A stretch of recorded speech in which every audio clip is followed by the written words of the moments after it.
Hey, what's up?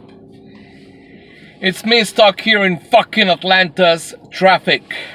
Yeah, something really to hate. Really. A mile in 15 minutes or more. So here I am thinking back about the time when we used to live in this little small town, rural Nebraska.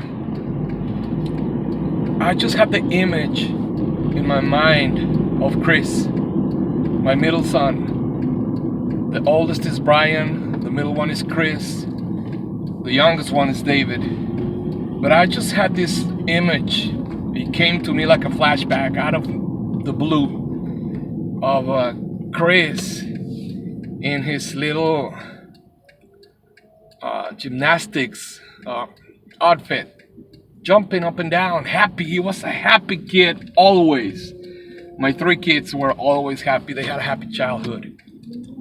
And when I thought about that, about Chris, he reminded me how he used to love gymnastics. And I got him into that because I did some tumbling back in the day when I was 13, 14, and 15.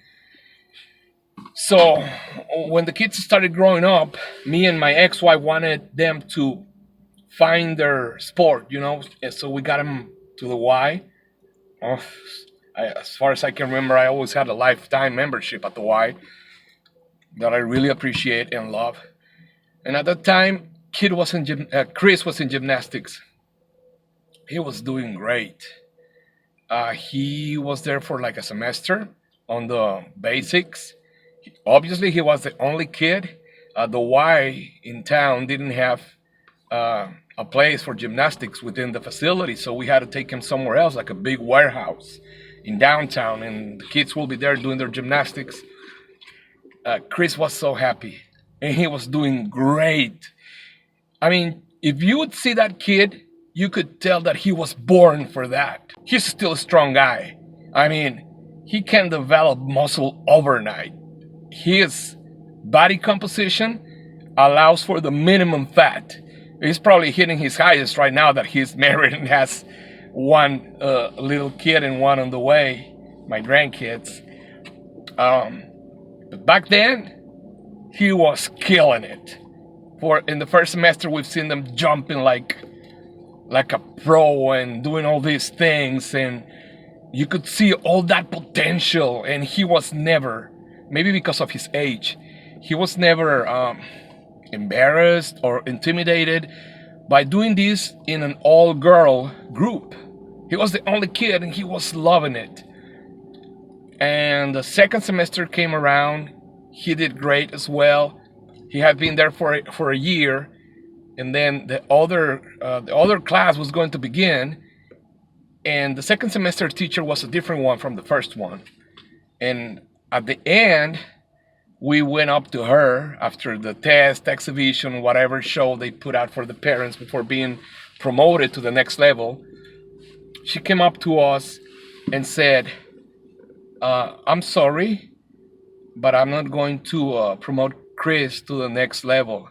And me and my wife were like, that really hit in that moment. We were like, what are you talking about? What's going on? And she said, I don't see in him right now what he needs to go to the next level. Maybe if he does this level again, maybe he will get it, but I don't think this is really for him.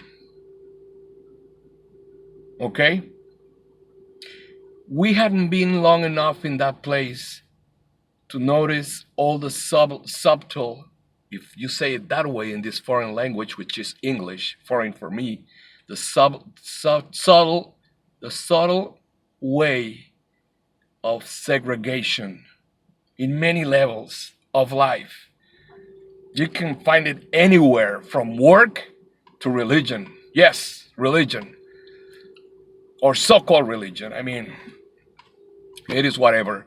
But that was one of the most disappointing things that at that moment we did not have an explanation for. We didn't know what was going on. We were just confused. And we went back home and thought about it and talked about it. And we had to tell Chris that he was not going to be there anymore. But we promised him that he was going to make whatever sport he wanted to make or to practice.